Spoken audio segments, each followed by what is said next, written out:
আসন্ন ঈদুল আজহাকে সামনে রেখে রাজধানীর কোরবানির পশুর হাটে নারীদের জন্য বিশেষ সুবিধা নিশ্চিত করতে নতুন নির্দেশনা দিয়েছে ঢাকা উত্তর সিটি কর্পোরেশন। ডিএনসিসির এলাকার সব পশুর হাটে এবার নির্মাণ করতে হবে পিঙ্ক টয়লেট। বুধবার সকালে কোরবানির পশুর হাটে ইজারাদার ও সংশ্লিষ্টদের সঙ্গে মত বিনিময় সভায় এই নির্দেশনা দেন ডিএনসিসি প্রশাসক মোহাম্মদ শফিকুল ইসলাম খান।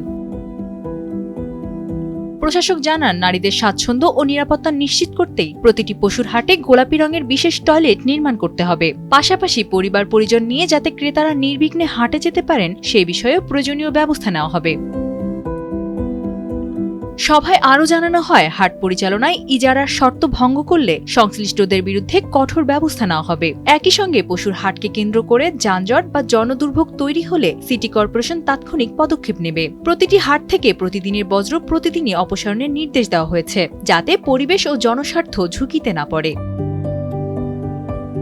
নারীদের জন্য আলাদা পিঙ্ক টয়লেট নির্মাণের এই উদ্যোগকে ইতিবাচক হিসেবেই দেখছেন নগরবাসী। সংশ্লিষ্টদের আশা, এতে রাজধানীর পশুর হাটগুলো আরও পরিচ্ছন্ন ও জনবান্ধব হয়ে উঠবে। Sanjita Laboni, Times today.